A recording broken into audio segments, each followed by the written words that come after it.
Promessas acabam, a conta chega, e pelo visto Lula não vai ter troco para 2026. Este é o Visão Libertária, sua fonte de informações descentralizadas e distribuídas. Ajude a propagar as ideias de liberdade. Deixe o seu like e compartilhe com seus amigos. Um artigo seu pode virar vídeo aqui também, sabia? Este artigo foi sugerido por Peter Me Ensina a Tirar Visto Americano, por favor, escrito por Martins, revisado e narrado por Gordinho Caipira. No último domingo, dia 28, o prefeito de São Paulo, Ricardo Nunes, soltou uma declaração polêmica. Segundo ele, se a eleição fosse hoje, Lula perderia, e em 2026 a coisa ficaria ainda pior para o presidente. Ele disse isso num evento político, apontando o aumento da insatisfação do povo com o governo federal. Mas afinal, por que Lula perderia? Nesse vídeo, irei citar os principais motivos do porquê isso está ocorrendo. Motivo 1. A economia está em frangalhos. Quando o dinheiro começa a faltar, ninguém fica feliz.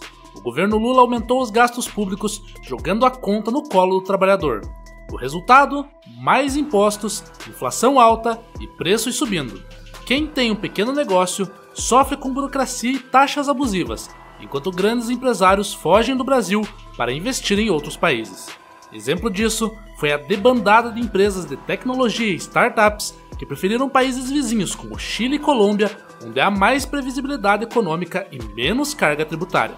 O mesmo aconteceu na era Dilma, que terminou com o Brasil quebrando e milhões de desempregados. Hoje, o país parece caminhar para o mesmo buraco, só que com discursos bonitos tentando disfarçar a realidade. Além disso, a instabilidade causada por decisões econômicas desastrosas faz com que o dólar dispare, encarecendo importações e pressionando ainda mais os preços. No dia a dia, o trabalhador sente isso no supermercado e na gasolina, mas o governo finge que está tudo bem. Esse quadro também afeta os investimentos internos. Empresas brasileiras que antes conseguiam expandir seus negócios estão com dificuldades para manter a competitividade. Em um cenário de inflação crescente e juros altos, o setor privado se vê pressionado a cortar custos, o que inclui demissões, fechamento de lojas e redução de serviços. Isso gera um efeito dominó que impacta a economia como um todo, prejudicando especialmente as classes mais baixas e médias.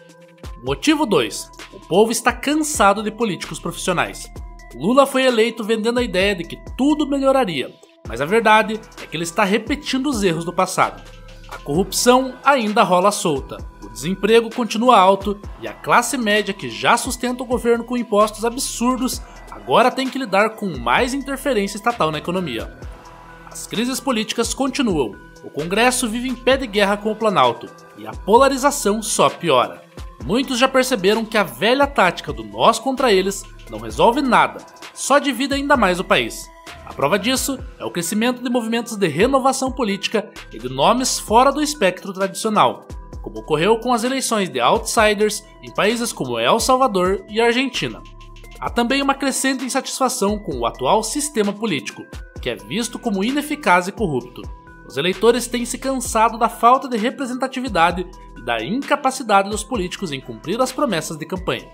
O avanço de movimentos populares e de candidatos independentes, como o exemplo de figuras como o argentino Javier Milei, é um reflexo do desejo de mudanças radicais no sistema. Motivo 3. Falta de novidade e soluções reais. Outro grande problema é que Lula não traz nada de novo. As promessas são sempre as mesmas: mais programas sociais, mais controle do Estado sobre a economia e mais narrativas de que o Brasil precisa de um governo forte. O problema é que essa conversa não cola mais para quem vê na prática como isso prejudica a economia e gera mais crise. Basta olhar para a Argentina. Anos de políticas assistencialistas e intervenção estatal deixaram o país quebrado. Agora, com Milei no poder, eles estão consertando o estrago. No Brasil, continuamos repetindo o mesmo modelo falido, esperando um resultado diferente. O pior é que as reformas estruturais essenciais, como as reformas da Previdência e tributária, continuam sendo empurradas com a barriga.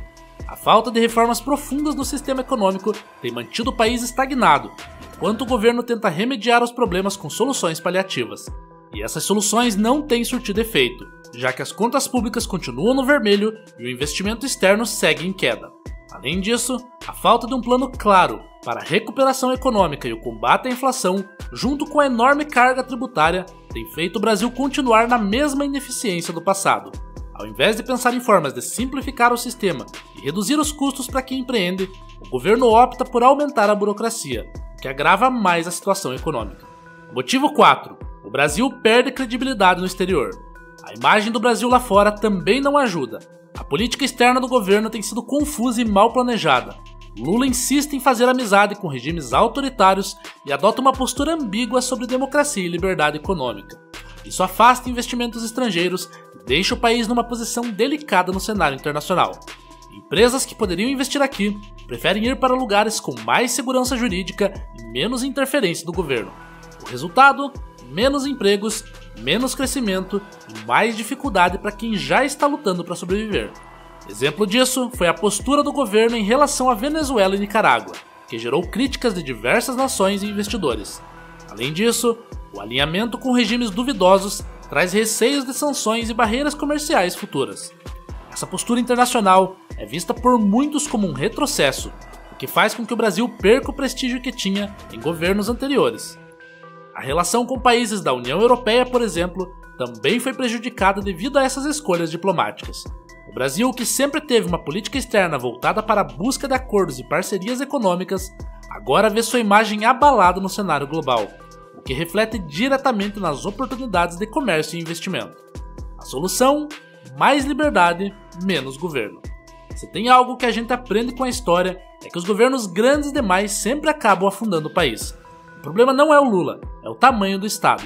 Enquanto o Brasil continuar gastando mais do que arrecada, dificultando a vida de quem empreende e colocando cada vez mais burocracia no dia a dia das pessoas, a situação só vai piorar. A solução? Menos governo, menos impostos e mais liberdade econômica. É isso que funciona em qualquer lugar do mundo. O Brasil precisa de um ambiente onde as pessoas possam trabalhar e crescer sem depender da esmola do governo. Só assim sairemos desse ciclo vicioso. As reformas liberais que buscam reduzir a carga tributária e simplificar o sistema burocrático são fundamentais para estimular o crescimento do país. O Brasil tem um potencial enorme, mas continua sendo travado por um sistema tributário e regulatório obsoleto. Se o governo abrir mão de certos privilégios e cortar gastos excessivos, a economia poderá prosperar de maneira mais saudável e sustentável.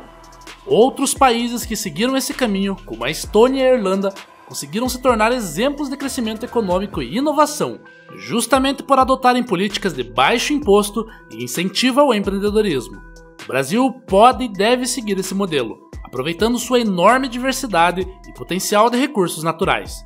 Se a eleição fosse hoje, Lula teria muitas dificuldades. O povo está vendo que as promessas não viraram realidade, que o dinheiro sobe do bolso cada vez mais rápido e que o país não está no caminho certo. E se nada mudar, em 2026 vai ser ainda pior para ele. A saída? Diminuir o tamanho do Estado e dar mais poder para quem realmente faz a economia girar: o povo. Enquanto isso não acontecer, a crise vai continuar e o descontentamento só vai aumentar. O futuro do Brasil depende de reformas que liberem o mercado e permitam que as pessoas prosperem sem depender da intervenção do Estado. A mudança começa agora. O Brasil tem a chance de virar a chave e seguir o caminho da liberdade econômica, do empreendedorismo e do crescimento sustentável. Só assim conseguiremos superar os desafios que temos pela frente e construir um futuro melhor para todos. Obrigado pela audiência. Este é um canal colaborativo. Participe você também. Cadastre-se agora mesmo no nosso site visãolibertaria.com e envie os seus artigos por lá. Os colaboradores recebem recompensas em Bitcoin. Inscreva-se no canal e clique no botão da campainha para ser avisado de novos vídeos. Até a próxima!